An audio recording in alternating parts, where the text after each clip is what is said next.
Hi guys, my name is Christine and I'm a dating, relationship and personal development coach. And today I'm talking about why women want what they can't have. Okay, so I think men are like this to a degree as well. Perhaps not as much, I don't know, but it seems to me that it's just one of those things with human behavior that we just want things that we can't have, or um, it's always like the grass is always green on the other side. It's almost like we're never content. But let's go into the reasons why women may feel this way sometimes, especially when it comes to guys and wanting guys that they can't have and those kinds of things. So there was a study done, and it's one of the ones that Corey Wayne talks about a lot as well. And that is women are more attracted to men whose feelings are unclear. And you can Google it, and I think it was a paper done by Psychology Today. And basically, women were more interested in and intrigued by guys that they were seeing, they were dating, but they were unsure whether or not the guy was really into them. And basically, that heightens a woman's attraction. And in a way, it's one of those things that it makes her think like I want what I can't have, basically, because it's showing, and that's basically the true essence of it. If you want to start applying that to your dating life, so a woman likes a man who she doesn't know how he feels about her, right? That's basically what this is going into. This is basically what that study is saying. So basically, when you're dating a woman, don't tell her that you like her. Wait for her to bring it up, okay? Because if you're dating her, then she will know that you're interested because you're dating her, okay? You don't need to be explicit. You don't need to explicitly say to a woman that you're in love with her or that you like her when you're just dating her.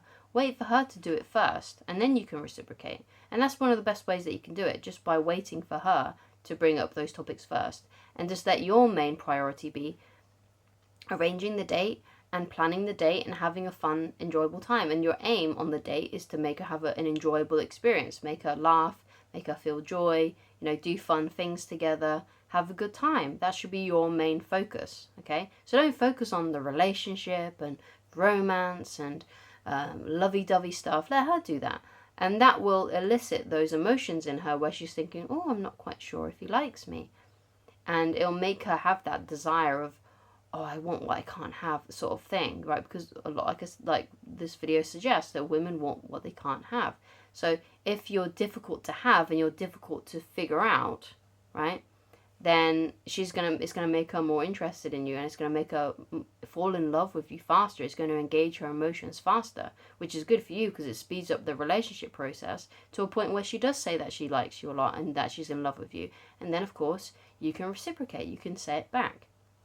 But that's one of the best ways that you can do it. Just hold your cards close to your chest to begin with, because she's going to know that you're interested in her somewhat, because you're taking her out on dates, you're talking to her, you're having a good time with her, maybe you're making out, maybe you're sleeping together. She knows that obviously you have some interest, but it's all about her just coming up with the I like yous and I love yous first. There's nothing wrong with it. Just, it's basically what you're doing is you're going at her pace, because if she's not saying to you that she likes you and that she loves you, she's obviously not comfortable enough yet, or she doesn't feel those things yet to be able to say those things to you.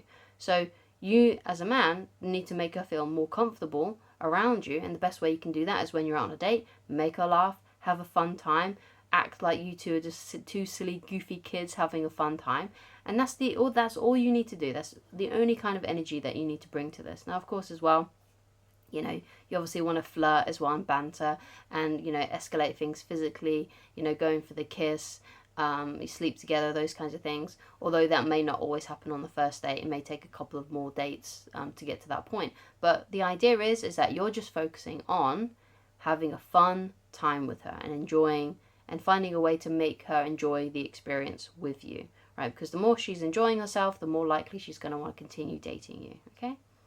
So that's how you can sort of elicit that.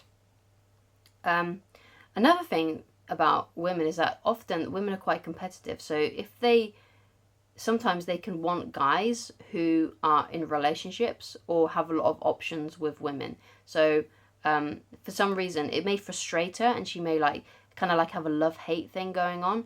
But when it comes to a guy that's maybe like a bit of a ladies' man who has many women around him but is single, what that will do is that it will frustrate women and it may anger them, but they'll find him appealing and attractive and be drawn to him because he's always around beautiful women, even though he's single. Again, he has options with women. So it's always a good idea to be a man who has options with women. So how do you do this? Because obviously, if you're taken, you don't want to be in a relationship or, you know, have an affair, basically, right? So I'm not going to dive too much into that. But women do find men who are already in relationships attractive, because obviously that man's got something.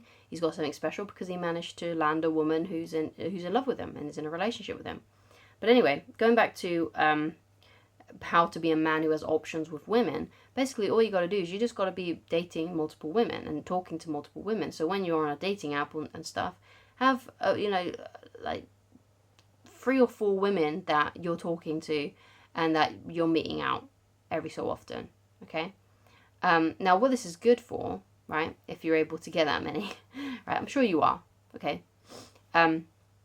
it's entirely possible, especially if you get, like, more than one dating app, because let me first go into that, okay.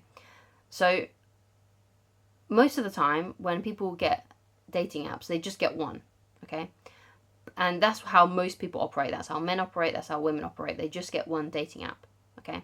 But if you get 2 or 3, then you've just widened your dating pool so much more, because you're going to be getting people that don't have. You're going to be matching with women on Bumble that don't have Tinder. You're going to be matching with women who have OkCupid that don't have Bumble or Tinder or whatever it may be, that the apps that you're using. I don't know what the best apps are. I mean, there's another one called Hinge as well. I don't know which ones are the best, but what you want to do is you want to get go onto like your app store and look at which are the 3 most popular dating apps and just download those ones, okay? And that's going to widen your dating pool so much more. Because like I said, most people only get one dating app, okay? So, and another thing as well is that you might be thinking, yeah, but I've been on those for ages and, you know, I'm just not going to meet the right woman because they're, you know, there's all the same women on there. Not always, okay? Because what you'll find, what actually happened with me is I had Tinder and I matched with my wife, but my wife had only just recently moved into the area. So if you live in a busy place, and when I matched with her, by the way, so if you live in a busy place, okay, you're going to have women that are moving in, that are moving out, you know, you're going to women that are coming over for their jobs or going to school, you know, if they're going to university or something like that.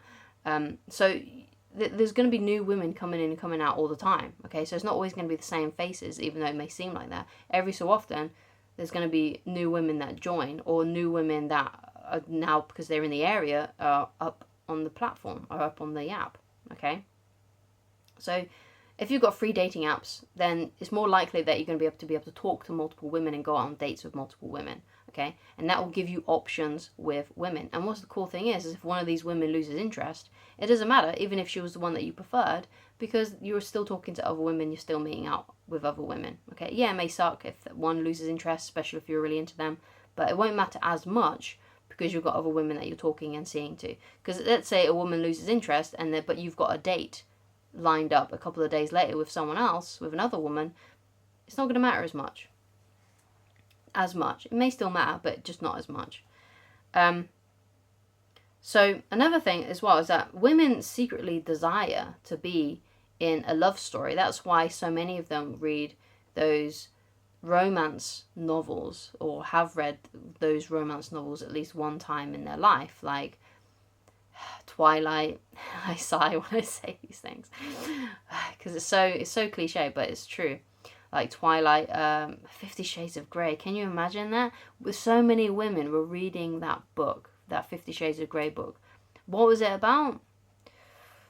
Oh, BDSM, right? Women, there's this the secret desire of women. And if you read these books, or at least just read the synopsis, I'm not saying that you should read the whole thing, but if you read the book, like, let's take, for example, Edward Cullen, right? Edward Cullen is mysterious. Like, when he first meets Bella, right? Bella thinks that he hates her, right? And he disappears. He's not always around. He's sometimes he's there, sometimes he's not. And also, he has this air of mystery because he's not always around. Okay, and when she does start to fall in love with him, that's when she realizes that he feels the same way. But it's all coming from her first. Like, she's putting her attraction out first, okay? Even though he does actually really want her as well. But it's just what was like one of those things, okay? Women prefer mystery in the beginning, which is why it's true that women are attracted to men whose feelings are unclear. There's a reason why women read those books. There was another book series as well that even I read. I thought it was really cool. When I was a teenager, I really liked the cover on it. It was really good, nice cover. But anyway, the book was about angels and stuff, like fallen angels. But I digress. Basically, what happened was, in the beginning of this book, it was the same scenario, and I recognized this because I had obviously watched the Twilight movies with my friends and things like that, because it was just so popular back in those days. When I was growing up, I think I was about 17 when 17, 18. No, I was 17. I was definitely 17 when Twilight came out. And yeah, so I grew up with, going to the cinema with my friends to watch these films. But anyway, it was the same storyline. It was the same plot in terms of the romance. This girl in the Angel book she goes to the school. The guy that she likes, she's not 100% sure if he likes her. Like, even he literally flips her the bird in the book, right? But then of course she's still drawn to him because he's mysterious. Like I said, he's not always there, and then they end up together in a romantic ending. So basically, what this means, what this translates to, is women need mystery in the beginning. Okay, that's why women are attracted to men whose feelings are unclear, and that's why women were attracted to these kinds of books, because women are attracted to men whose feelings are unclear. And of course, the romance sort of evolved over time in these books, right? But usually it's the woman being the pursuer and the one that's falling in love first and falling in love faster, right? Even though the guy does have feelings for her, in all these books the guy has feelings for her and wants to be with her, but he doesn't say anything about it. He holds it close to his chest, okay? And that's my thoughts on that, okay? So thank you so much for watching. If you like coaching with me and you like help with a specific situation, then please go to www.christinelovers.com, and I shall talk to you again very soon. Goodbye.